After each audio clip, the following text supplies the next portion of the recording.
अस्सलाम वालेकुम मेरे प्यारे प्यारे व्यूअर्स, कैसे हैं आप। उम्मीद है अपने अपने घरों में खैर आफियत से होंगे। आज हम आपको देगी मटन हलीम बनाना सिखा रहे हैं, बहुत ही आसान और नए तरीके से।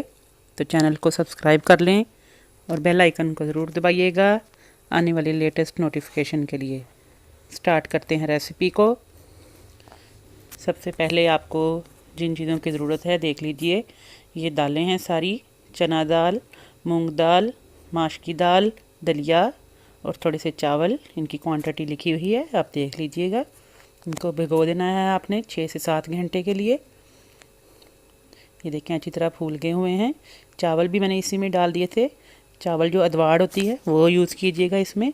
और दलिया बना हुआ ले लीजिएगा। गंदम साबुत भी जो है देर से गलती है, तो गंदम जो है उसकी जगह दलिया बेहतरीन रहता है। ये हमने यखनी में हाफ़ डन किया हुआ गोश्त ले लिया है, आधा किलो है मटन का। आप चिकन भी ले सकते हैं या बीफ भी ले सकते हैं। मैंने हड्डी वाला लिया है ताकि यखनी अच्छी निकल आए। ये गरम मसाला है साबुत, जो हलीम के कौरमे के लिए इस्तेमाल होगा।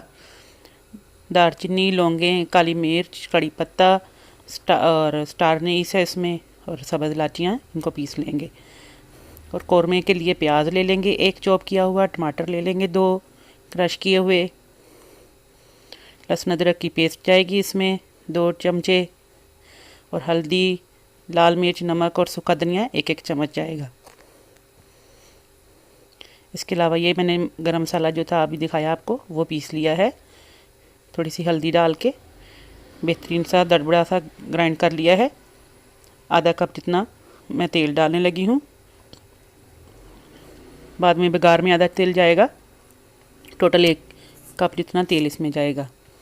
चलिए प्याज को थोड़ा सा ब्राउन करते हैं। इस प्याज को हम बघार के लिए यूज़ करेंगे। थोड़ा सा क्रिस्पी हो जाएगा प्याज तो आपने उतार लेना है। लाइट उतार लीजिएगा, बाद में खुद ही कड़क होकर कलर इसका डार्क हो जाता है। चलिए ये हमने हल्की आग पे पकने के लिए दालें रख दी हैं। देखें दालें गलना शुरू हो गई हैं। जो ही आपको पता चले तकरीबन ये हाफ़ डन हो रही हैं, तो इसमें हम चिकन या मटन या बीफ जो भी आपने डालना है गोश्त डालेंगे। मैं हड्डियों समेत जो है गोश्त डाल रही हूँ और इसको पकने दूंगी 4 से 5 घंटे हल्की आंच पे। गोश्त भी गल जाएगा इसमें और हड्डियाँ लैदा हो जाएंगी, जिनको बाद में निकाल लेंगे। कौरमे की करी जो है, कौरमे की ग्रेवी, उसके लिए देखें प्याज है उसको चॉप किया हुआ, वो हमने जिसमें हमने प्याज फ्राई किया था उसी में ये कच्चा प्याज डाल के, तो ये हम मसाला भूनने लगे हैं। इसमें अब टमाटर डाल दिए हैं। प्याज थोड़ा सा सुनहरी हुआ है तो टमाटर डाल के लहसुन अदरक की पेस्ट डाल देंगे। हल्का सा सौते करेंगे इसको। झटपट से ये फटाफट से करी बनाने के लिए हमने बताया आपको। ये टिपिकल कौरमा नहीं होता, लेकिन फ्लेवर इसका कौरमे वाला ही होता है। हल्का सा सुनहरी हो जाएगा, ये देखें बादामी हो गया, तो सारे ही मसाले और सारा कौरमा मसाला जो मैंने पीसा हुआ है वो भी मैं इसमें डाल दूँगी। नमक, मिर्च, हल्दी, सूखा धनिया और गरम मसाले का जो मिक्स किया हुआ था हलीम मिक्स। अगर चाहें तो आप बाज़ार का कौरमा मसाला भी डाल सकते हैं। 1 कप पानी भी साथ ही डाल दिया हमने ताकि ये नीचे जले ना। 5 मिनट के लिए हल्की आंच पे बंद कर देंगे ढक्कन देकर। ऑयल देखें ऊपर आ गया, ग्रेवी के ऊपर हल्का सा ऑयल आ गया है। ढक्कन देख के हल्की आंच कर देंगे अब इसको एक साइड पे कर दिया। अब ये देखें 3 से 4 घंटों में बेहतरीन सा हमारा गोश्त भी जो है सॉफ्ट हो गया, बिल्कुल टेंडर हो गया, और दालें भी सारी गल चुकी हैं। अब ये गोश्त मैं इसमें से निकाल लूँगी। ये मैं टिपिकल मेरी मदर का तरीका है, उनकी रेसिपी है, मेरी दादी अम्मा की। आप भी प्लीज़ इसको फॉलो कीजिएगा, उम्मीद है बहुत पसंद करेंगे। ये देखें अब ये गोश्त मैंने निकाल के हड्डियों समेत और इसको ठंडा करके, तो अब इसकी बोटियां जो है इनके रेशे कर लूँगी। ये देखें कितना अच्छा गल गया हुआ है। हड्डियां हम इसकी निकाल देंगे। हड्डियों वाले गोश्त का मकसद ये था कि इसकी यखनी अच्छी निकल आएगी। ये देखें मैंने उस ग्रेवी में ये गोश्त मिक्स कर दिया है। छोटे छोटे चंक्स रखे हैं बोटियों की तरह के, हड्डी के बगैर बोनलेस जो है मटन। ये हमने एक साइड पे कर दिया। अब जो दालें हैं अच्छी तरह से आपने छलनी के साथ या किसी बड़ी कफगीर के साथ निकाल लेनी, कोई हड्डी ना रह जाए। और अब मेरे पास ये चॉपर है तो मैं इसी से चॉप कर रही हूँ।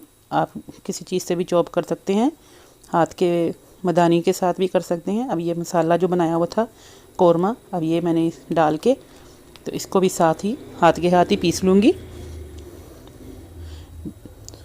बहुत आसान रेसिपी है, बस टाइम लगता है इसमें। हल्की आंच पे पड़ा रहने दें, खुद ब खुद खुद पकती रहेगी। सुबह ही अगर रख दें तो आराम से दोपहर तक आपका हलीम बेहतरीन बन जाएगा। अब ये 2 घंटे हल्की आंच पे आपने पकने देना है। उसके बाद आपने आधा कप ऑयल लेकर एक प्याज का तड़का बना के तो वो इसके ऊपर डाल देना है और इसको अच्छी तरह से मिला देना है, मिक्स कर देना है। ये देखें दाल हमने निकाल लिया हलीम, बेहतरीन सी इसमें से खुशबुएं आ रही हैं और धुआं निकल रहा है। विंटर में तो वैसे ही बहुत लजीज और ज़बरदस्त लगता है। ये गार्निश के लिए देख लीजिए, ब्राउन किया हुआ प्याज, हरी मिर्चें, लीमू और थोड़ा सा धनिया है। पुदीना भी अगर हो तो पुदीना भी डालिएगा और अदरक जो है वो जूलियन काटा हुआ डालेंगे इसमें। गार्निश जैसे आपका दिल करता है आप गार्निश कर लीजिएगा। मैंने थोड़ा सा गरम मसाला ऊपर से भी इसमें डाला है। बहुत ही लजीज किस्म की ये देगी हलीम बनती है और झटपट बनने वाली है। आसान रेसिपी है। अगर दालें गली हुई हैं आपके पास, गोश्त आपने फ्रीज बॉयल किया हुआ है, अगर आप 1 या 2 किलो बॉयल करके रख लिया करें पैकेट्स बना के या डब्बियों में, तो आपको बहुत आसानी रहेगी। थोड़ी थोड़ी यखनी शामिल करके गोश्त को रख लिया करें फ्रीज़र में, जब ज़रूरत पड़ी तो बकरे का गोश्त झटपट आपने इस्तेमाल कर लिया है। यकीन कीजिए आपकी ज़िंदगी में बहुत आसानी हो जाएगी इन चीज़ों से। और दालें भी एक दफ़ा ही आपने भिगो के तो इनको फ्रीज़र में रख लिया कीजिए।